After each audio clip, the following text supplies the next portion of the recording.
Ko te marae o ngā haue whā i Pukekohe, tētahi o ngā wāhi whakamātautau mate karauna hou kua whakatūngia ki te tonga o Tāmaki Makaurau, kia whai wāhi atu ai ētahi atu whānau Māori ki ngā rauemi whakamātautau o te wā mo te tūporo ka urutā anō te mate ki waenga nui i ngā hapori. Kei a te rina ko whai ngā tai pito pito. He wāhi whakamātautau taupua hou mo te hapori o Pukekohe. Tō mātou hie kia piri mai, haere mai katoa nā Māori. Hei nui nā Māori e noho ana i roto Pukekohe. Nā iwi katoa e noho mai ana, engari te nui ngā no Waikato. Hei tā tēnei kuia o te marae o ngā haue whā, hei tā Tini Astle, he kōtukurere ngā tahi tēnei āhuatanga mo te marae i roto i ona 80 tau.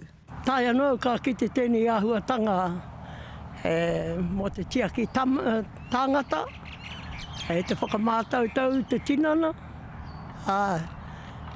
Karea tino whai ana te ngākau i roto tēnei āhua. Hoi anō, kia kaha anō mātou, i te arahi a mātou anō. Hanga nā tangata i konei, kare rātou e taia te haere ki Tāmaki. Ko te hiahea te kāwanatanga kia piki ake te nama ki te 10 mano iara, kia mōhio rātou te horapa o tēnei mate karauna i Wainganui te hapori. We made the decision on Tuesday. We were here Wednesday afternoon, or Wednesday morning, set up for afternoon start. So we're averaging on a heavier end between 50 to 80 swabs on some days, really dependent on the day and when people can get here, and also the weather's really affecting it at the moment. Some days we have busier days where we get a more steadier flow, and when the sun's out we get more people coming. Koinei tētahi o ngā wāhi whakamātautau taupua kua tūwhera i te wiki nei, hei whakamātautau i a ngai Māori me ngā uri mautere. Hei tā tēnei nehi Marianne Mohi, ko te mea nui kia ngā wari te haere mā ngā tāngata ki te whakamātautau.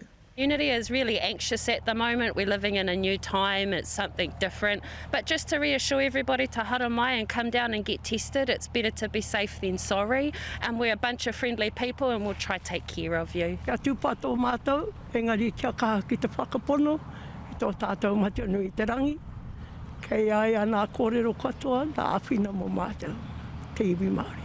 Ma te whakamātautau ria maha, ka ora i te iwi, me te aha ka aukati i te mate karauna. Te rina kōwhai, te karere.